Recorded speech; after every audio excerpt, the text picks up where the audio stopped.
Hello everyone, welcome to IAS point. आज हम यहाँ पे बात करने वाले हैं धर्मनिरपेक्षता के बारे में। ठीक है, तो इसमें अभी तक आपको पता होगा कि हमारा जो एनसीईआरटी यानी कि क्लास 8 की जो एनसीईआरटी है उसमें हमारा अभी फर्स्ट चैप्टर ही चल रहा है, यानी भारतीय संविधान अभी हम पढ़ रहे हैं। ठीक है, और इसमें से बहुत सारी बातें जो हैं ज़्यादा डिटेल में तो नहीं, बट थोड़ा बहुत इसके बारे में हम लोगों ने समझा है। देन उसके बाद अभी जस्ट कल ही हमने क्या समझा है, फंडामेंटल राइट्स के बारे में। ठीक है, अब आज हम बात करने वाले हैं धर्म निरपेक्षता के बारे में। लेकिन इससे पहले एक बार मैंने जो आपको कल बताया था कि जो हमारा फंडामेंटल राइट्स है ये किस आर्टिकल से किस आर्टिकल तक में बात की गई है, तो एक बार इसको क्विक रिवीजन करते हैं, देन उसके बाद उसको स्टार्ट करते हैं। ठीक है, सो इसमें जो मौलिक अधिकार है वो भाग 3 में है, आप सभी को पता है, और यदि पता नहीं है तो आप सभी लोग नोट करते जाओगे। ठीक है, भाग 3 में क्या बात की गई है, फंडामेंटल राइट्स की बात की गई है। उसके बाद भाग 3 के अंतर्गत कितने आर्टिकल रखे गए हैं फंडामेंटल राइट्स के लिए, सो आप लिखोगे 12 से 36। ठीक है, ये क्या है, मौलिक अधिकारों के अंतर्गत इतने आर्टिकल रखे गए हैं। उसके बाद आता है हमारा, जो मैंने आपको कुछ और जो ज़्यादा क्वेश्चन पूछे जाते हैं इनसे, ये मैं इसलिए रिवाइज करवा रही हूँ आपको। यहाँ पे हमारे मूल रूप से कितने अधिकार हैं हमको प्राप्त है, 6 अधिकार हैं। ठीक है, पहले 7 थे, लेकिन क्या किया गया, संपत्ति के अधिकार को क्या कर दिया गया है, मौलिक अधिकार से खत्म करके एक विधिक अधिकार, दैट मीन्स एक कानूनी अधिकार के रूप में उसको बनाया गया है। ठीक है, तो यहाँ पे अभी वर्तमान समय में हमारे पास 6 अधिकार प्राप्त है, जिनमें से पहला हमारा समानता का अधिकार। ये कितने से कितने आर्टिकल तक बात की जा रही है इसमें, तो इसमें बात की जा रही है समानता के अधिकार में आर्टिकल 14 to 18। ये बिल्कुल आपको याद रखना है, और ये मत समझना कि मैं बस ऐसे ही बकबक कर रही हूँ, ये बहुत इंपॉर्टेंट है। और जैसे मैं बोल रही हूँ एचएटी जैसे ही क्वेश्चन पूछ लिया जाएगा, सपोज आप यूपीएससी का ही एग्जाम दे रहे हो, वहाँ पे पूरा स्टेटमेंट बना के दे दिया जाएगा। ठीक है, जैसे कि यहाँ पे दे दिया समानता का अधिकार, इसके सामने आर्टिकल 14 to 18, देन उसके बाद दे दिया स्वतंत्रता का अधिकार, आर्टिकल हमारा जो आता है कि 19 से 23, तो वहाँ पे ये ना देके 19 से 23 दे दिया। ठीक है, 22 तक ही है और उसने 23 दे दिया। सो हमको ये समझना पड़ेगा कि कहाँ पे क्या होगा, इसलिए आप इसको बिल्कुल याद कर लीजिए, याद नहीं बिल्कुल रट लीजिए। ठीक है, क्योंकि ये बहुत इंपॉर्टेंट होने वाला है। इसमें हमारा क्या हो गया, आर्टिकल 14 to 18। देन उसके बाद स्वतंत्रता का अधिकार हमारा है 19 to 22। ठीक है, उसके बाद आता है शोषण के विरुद्ध अधिकार। शोषण के विरुद्ध अधिकार है आर्टिकल 23 से 24 में। धार्मिक स्वतंत्रता का अधिकार हमारा है 25 से 28 में। ठीक है, उसके बाद आता है सांस्कृतिक और शैक्षणिक अधिकार हमारा कितने में है, 29 आर्टिकल से 30 आर्टिकल तक। उसके बाद जो 31 था वो संपत्ति का अधिकार था, जो कि खत्म कर दिया गया है। फिर 32 अनुच्छेद में क्या बात की गई है, संवैधानिक उपचारों का अधिकार। ठीक है, और यहाँ पे आप में से गोपाल जी ने क्वेश्चन भी किए थे कि इसमें परमादेश क्या होता है, यहीं पे मैं समझा देती हूँ आपको, फिर आगे बढ़ती हूँ। परमादेश का मतलब क्या होता है, जैसे मैंने आपको कल ही बताया था कि संवैधानिक उपचारों का अधिकार का मतलब यही है कि ये जो ऊपर आर्टिकल जितने यानी जितने भी राइट्स हमको दिए गए हैं, उनमें यदि कोई भी हनन होता है तो उसके लिए ये हमारा 6वां अधिकार दिया गया है, संवैधानिक उपचारों का अधिकार। ठीक है, यानी कि सभी अधिकारों के उपचार के लिए यहाँ पे बात की गई है कि कोई भी अधिकारों का हनन हो रहा है तो उसके लिए हम न्याय ले सकते हैं। और इसी आर्टिकल 32 में ही, यानी संवैधानिक उपचार के अधिकारों में ही क्या किया गया था कि इसमें कुछ रिट थी। ठीक है, जो कि प्रस्तुत की गई हैं, और वो रिट किस प्रकार से थी और किस क्षेत्र के लिए थी, तो इनमें से जो हमारा है, और ये जो परमादेश है तो इन्हीं रिटों में से एक है। यानी कि मेन रूप से रिट कौन कौन सी थी, अब आप यहाँ पे क्वेश्चन आ ही गया है तो समझ लेते इसको थोड़ा डिटेल से। इसमें जो रिट थी, पहली थी बंदी प्रत्यक्षीकरण, दूसरा था हमारा परमादेश होता है, और तीसरा हमारा होता है निषेध, और चौथा होता है उत्प्रेक्षण, और हमारा 5वां जो होता है वो अधिकार प्रेक्षा होता है। यानी कि टोटल इसमें 5 रिट होती हैं। ठीक है, और ये 5 रिटें जो होती हैं वो बहुत इंपॉर्टेंट है, और इन रिटों से भी जब आप प्रीवियस ईयर के क्वेश्चन उठा के देखोगे, वहाँ पे आपको बखूबी क्वेश्चन मिल जाएंगे, 1-2 क्वेश्चन तो इनसे रिलेटेड मिल ही जाते हैं। सो इसको आने वाले जो चैप्टर हैं डिटेल से हम लोग समझेंगे, बट यहाँ पे बस मैं अभी परमादेश ही समझाऊंगी। तो परमादेश का मतलब क्या होता है, यहाँ पे पहले आप समझ लिए कि 5 रीट होती हैं और ये किस उसमें होती हैं, संवैधानिक उपचारों के अधिकार में ही, यानी आर्टिकल 32 के तहत ही इसका प्रावधान रखा गया है। इसमें परमादेश का मतलब क्या होता है, इसका शाब्दिक अर्थ तो सबसे पहले होता है कि हम आदेश देते हैं, यानी कि हम का मतलब है कि न्यायालय जो है वो आदेश देता है। यह एक क्या है, नियंत्रण है, ठीक है, जिसमें क्या होता है कि जिसे न्यायालय द्वारा सार्वजनिक अधिकारियों को जारी किया जाता है। अब यहाँ पे कई टाइप्स के होते हैं कि किसको जारी किया जाता है, आम पब्लिक के लिए है या किसी और के लिए, ऐसा भी क्वेश्चन बनता है। यदि आप में से कोई भी प्रीवियस ईयर के क्वेश्चन सॉल्व कर रहे होंगे तो वहाँ पे आप बखूबी देखोगे कि कहीं ऐसा भी क्वेश्चन बन जाता है कि सार्वजनिक अधिकारों को जारी किया जाता है, न्यायालय द्वारा सार्वजनिक अधिकारों को जारी किया जाता है, ये किस रीट में है। तो वहाँ पे ये सारी रीटें आपको दे दी जाएंगी और आपको बताना पड़ेगा कि उत्प्रेक्षण में है या प्रतिषेध में है या परमादेश में है। तो वहाँ पे फिर आप लोगों को चूज करना होता है, इसलिए ये पता होना चाहिए कि ये जो परमादेश है वो किसके लिए है, कि जिसे क्या करता है, न्यायालय द्वारा सार्वजनिक अधिकारियों को जारी किया जाता है, जिसे हम परमादेश कहते हैं, ताकि क्या हो सके कि उनसे उनके कार्यों और उसे नकारने के संबंध में पूछा जा सके, ठीक है। इसे किसी भी सार्वजनिक इकाई, निगम, अधीनस्थ न्यायालयों, प्राधिकरणों या सरकार के खिलाफ समान उद्देश्य के लिए जारी किया जा सकता है। ये जो हमारा परमादेश है उसको क्या किया जा सकता है, किसी भी, यानी सार्वजनिक इकाई हो गई, निगम हो गया, अधीनस्थ न्यायालय हो गए, प्राधिकरणों हो गए, या कि सरकार के खिलाफ समान उद्देश्य के लिए जारी किया जा सकता है। और इसमें जारी मतलब परमादेश रिट जारी नहीं किया जा सकता। तो इसके बारे में अब हम लोग बात करेंगे जब हमारा अगले आगे आएगा। तो खैर ये चैप्टर से अलग है, इसलिए यहाँ पे बस आप इतना समझिए कि जो परमादेश रिट होती है वो किसके लिए होती है, न्यायालय द्वारा सार्वजनिक अधिकारियों को जारी की जाती है, ठीक है। और उन जारी क्यों की जाती है, ताकि उनसे वो सवाल जवाब कर सके, यदि कोई काम नहीं कर रहे हैं तो वो पूछ सके, ठीक है। तो इसके लिए वो जारी की जाती है। उसके बाद अब हम बात करते हैं यहाँ पे अपना धार्मिक यानी धर्मनिरपेक्षता के बारे में, ठीक है। धर्म निरपेक्षता बिल्कुल आपको ये अलग अलग यदि करते हो तो साफ तौर पे समझ में आएगा कि इसकी मीनिंग क्या होती है। धर्म का मतलब आपको तो पता है कि रिलीजन हो गया, ठीक है। निरपेक्षता यानी कि किसी भी तरह का भेदभाव ना हो। तो इसमें क्या बताया गया कि धर्म निरपेक्ष राज्य वह होता है जिसमें राज्य अधिकृत रूप से किसी भी धर्म को राजकीय धर्म के रूप में बढ़ावा नहीं देता। इसके बारे में हम अगले अध्याय में पढ़ेंगे। ये हम जब इंडेक्स पढ़े थे वहाँ पे देखे भी थे कि इसका पूरा चैप्टर ही अलग से, ठीक है। तो उसके बारे में तो खैर डिटेल से समझेंगे ही, बट यहाँ पे जो बताया गया है कि क्या है धर्मनिरपेक्षता। ये राज्य जहाँ भी आए तो आप एक राज्य को मत लीजिएगा, ठीक है। मैं पूरे इंडिया को डोनेट करके इसमें बताया गया है। सो इसमें क्या है कि जो धर्मनिरपेक्ष राज्य है तो इसमें होता क्या है कि जिसमें राज्य अधिकृत रूप से क्या हो कि किसी भी धर्म को राजकीय धर्म के रूप में बढ़ावा ना दे दे। जैसे कि सपोज हिंदू धर्म को ही भारत में बोल दिया जाए कि ये हमारा राजकीय धर्म है, या किसी राज्य में ही, किसी प्रांत में ही बोल दिया जाए कि इस राज्य का राष्ट्रीय धर्म ये है या राजकीय धर्म ये है। तो ऐसा नहीं है, हमारे संविधान में वर्णन ये नहीं है। हमारे संविधान में है कि जो जिस भी धर्म का हो, जिस भी समुदाय का हो, उसको पूर्ण स्वतंत्रता है। और ये धर्मनिरपेक्षता का अभी हमने देखा भी कि धार्मिक स्वतंत्रता जो है हमारा आर्टिकल 25 to 28 हमको मिला हुआ है, ठीक है। तो इनमें हम बिल्कुल अपने धर्म को मान सकते हैं।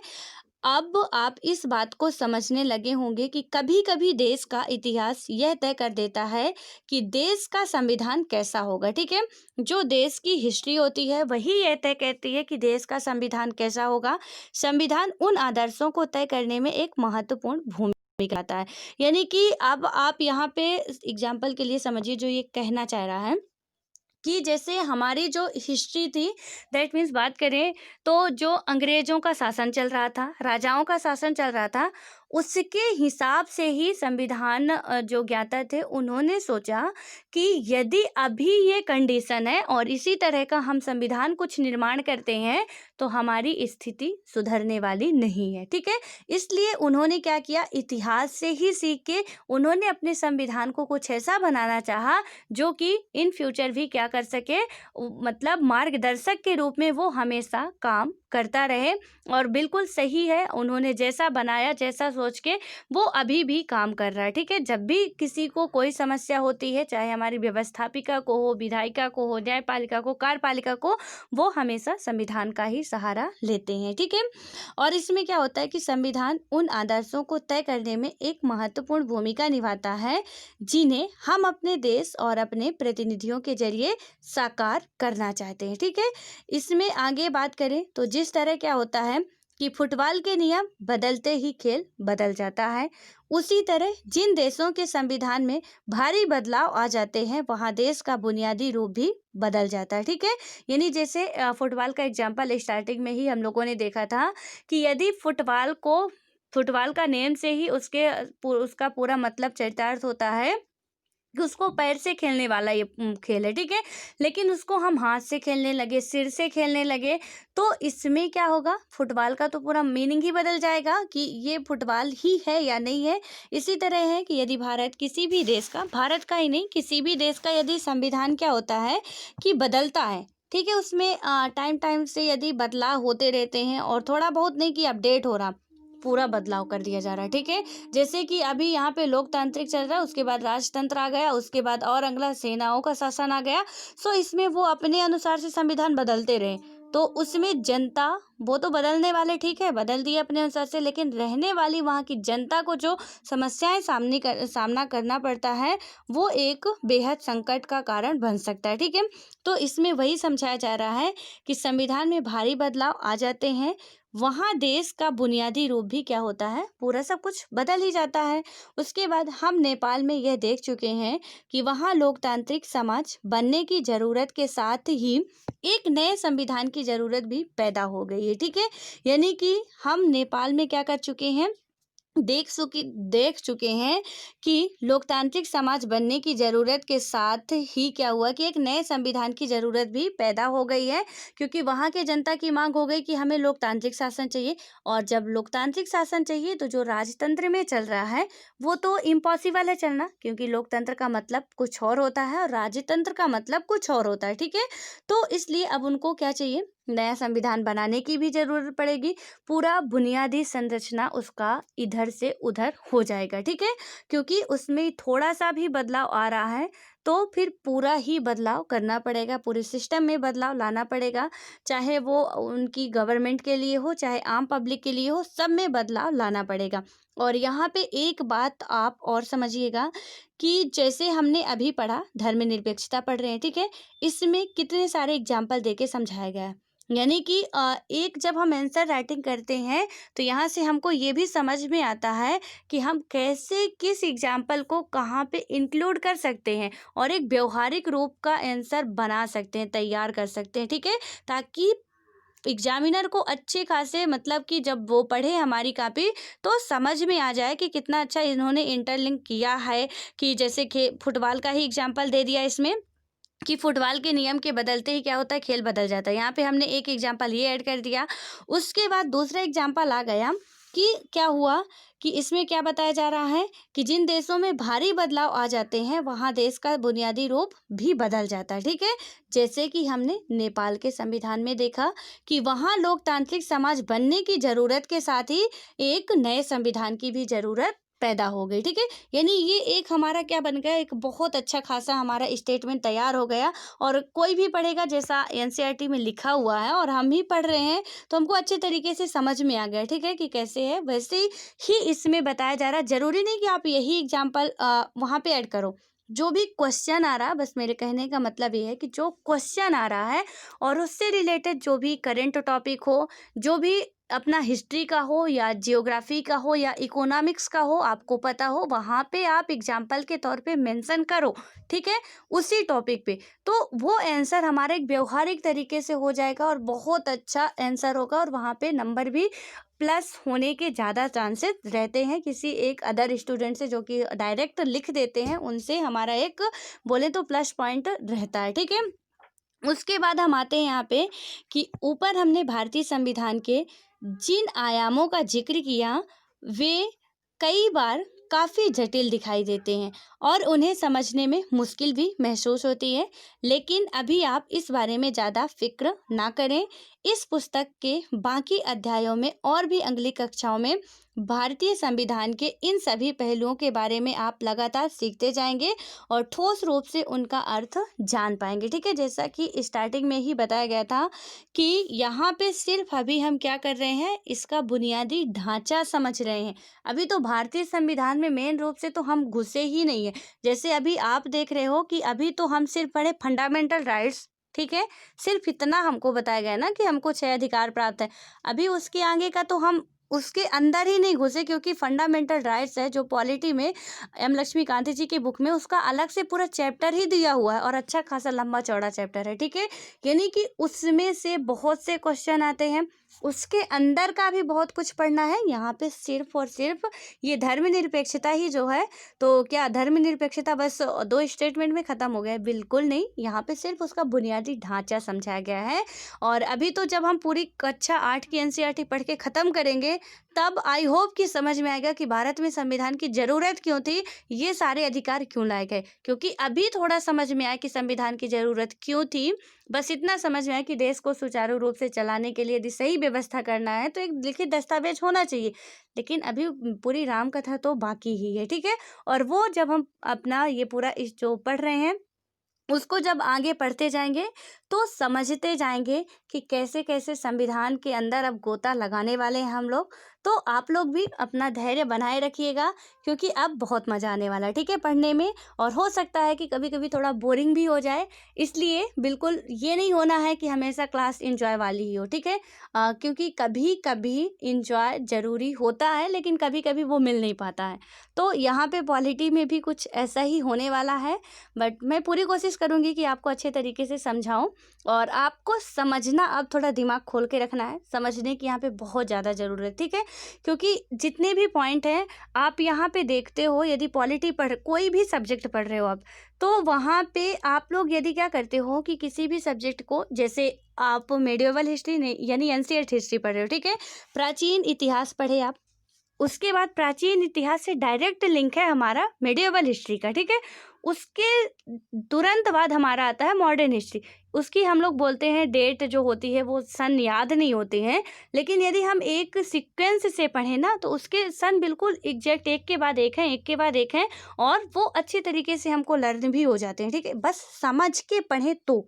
यदि समझ के नहीं पढ़े तब तो फिर वो तो गायब ही होना। अब जैसे हम पढ़ रहे हैं, प्रधानमंत्री पढ़ रहे हैं, राष्ट्रपति पढ़ रहे हैं, राज्यपाल पढ़ रहे हैं, अब उसको हम क्या करते हैं, अलग अलग पढ़ते हैं। ठीक है, कि राष्ट्रपति अलग से पढ़ते हैं और राज्यपाल अलग से पढ़ते हैं। अब यहाँ पे भैया टाइम भी खराब हो रहा है, समझ में भी नहीं आ रहा क्या है, भेजा पूरा गरमाया जा रहा है। लेकिन थोड़ा अपनी हम समझ डेवलप करें और हम राष्ट्रपति और राज्यपाल को एक साथ पढ़ें यदि, तो हमको तुरंत समझ में आएगा, क्योंकि उसमें ज़्यादा कुछ अंतर है ही नहीं। उसमें जितने भी आर्टिकल्स हैं उसमें यदि 52 है तो उसमें 152 दिया हुआ है। इसमें राष्ट्रपति के जो अधिकार है वही राज्यपाल के राज्य में अधिकार है। सो वहाँ पे हमको अलग अलग पढ़ने की क्या इंपॉर्टेंस है, बिल्कुल ज़रूरत नहीं है ना। लेकिन हम लोग जो थोड़ा टाइम वेस्ट कर देते हैं ना, तो उसको नहीं करना है। थोड़ी अपनी समझ डेवलप करके उसको बेहतर तरीके से, चाहे मैं पॉलिटी की ही बात नहीं कर रही हूँ, जितने भी सब्जेक्ट हैं आपके, चाहे जियोग्राफी हो, हिस्ट्री, पॉलिटी, जो भी हो, वो सभी हमारे एक दूसरे से लिंक होते हैं। ठीक है, और यदि उस तरीके से पढ़ते हैं आप, पॉलिटी में उसमें पढ़ते हो, इकोनॉमिक्स में भी जितना भी हमारा आता है वो सब से कहीं ना कहीं लिंक होता है। उसके बाद हम जियोग्राफी पढ़ते हैं तो उसके वो भी हमारा क्या होता है कि एक दूसरे से ही लिंक होता है। ठीक है, ब्रह्मांड पढ़ते हैं, जो भी हमारा उसके बाद आता है कि पृथ्वी हो गई, क्या है, कैसे है, वो सभी हमारा क्या होता है कि कहीं ना कहीं एक दूसरे से अटैच है और हम सबसे भी रिलेटेड है। सो अपने पे एग्जाम्पल लो और अच्छे तरीके से उसको एक सीक्वेंस में पढ़ोगे, और इधर उधर मतलब भटक के नहीं कि क्या कैसे है। और एक बात हमेशा मेरी याद रखना कि सोर्सेज हमेशा लिमिट में रखना। ठीक है, क्योंकि यदि आप भटक गए कि मैं ये भी किताब पढूं, वो भी किताब पढूं, वो भी किताब पढूं, वो भी किताब पढूं, समझ लो नैया पार होने वाली नहीं है। क्योंकि हमारा तो कुछ पूरा ही नहीं हो रहा है, हम इसको भी पढ़ रहे हैं, उसको भी पढ़ रहे हैं, उसको भी पढ़ रहे हैं, कभी रिवाइज तो किए नहीं, क्वेश्चन एक बनता नहीं है और टाइम 1 साल निकल गया, 2 साल निकल गया, कुछ आता ही नहीं, ठीक है। और हमारे रूम के अंदर स्टडी रूम जो है वहाँ लाइब्रेरी तैयार रखी है, कोई देखेगा बोलेगा अरे बहुत पढ़ने वाला बच्चा है, लेकिन रियल में पढ़ाई क्या है उसका तो एक एग्ज़ाम नहीं निकल रहा है, ठीक है। तो ऐसा हमको नहीं करना है, बस लिमिटेड बुक और उसी पे भरोसा रखना, आप सिर्फ भरोसा विश्वास रखना और अपने आप पे कॉन्फिडेंस रखना, और ये मैं गारंटी देती हूँ कि सिलेक्शन ज़रूर होगा यदि आप लिमिटेड सोर्सेज रखते हो, ठीक है, तब। और यदि नहीं रखते हो तो मैं तो क्या कोई भी गारंटी नहीं ले सकता है कि कुछ होने वाला है। अब उसके बाद यहाँ पे थोड़ा सा इसको और समझ लेते हैं। यहाँ पे क्या दिया गया है कि उपरोक्त तस्वीर में संविधान सभा के विभिन्न सदस्य अपनी आखिरी बैठक में संविधान की एक प्रति पर हस्ताक्षर कर रहे हैं। सबसे ऊपर वाले चित्र में प्रधानमंत्री जवाहरलाल नेहरू दस्तखत कर रहे हैं। दूसरे चित्र में संविधान सभा के अध्यक्ष डॉक्टर राजेंद्र प्रसाद। सबसे निचले चित्र में दाएं और बाएं क्रम में ये लोग दिखाई दे रहे हैं। श्री जयराम दास, दौलत राम, खाद्य एवं कृषि मंत्री राजकुमारी अमृत कौर और स्वास्थ्य मंत्री डॉक्टर जान मथाई, वित्त मंत्री सरदार वल्लभ भाई पटेल, उप प्रधानमंत्री तथा उनके पीछे श्री जगजीवन राम श्रम मंत्री खड़े हैं, ठीक है। तो यहाँ पे ये जो मंत्री हैं, खैर इनके बारे में हम लोग अच्छे तरीके से समझेंगे। जो अंतरिम सरकार थी और उसमें वो बैठक कर रहे थे, तो क्या क्या कर रहे थे, ठीक है।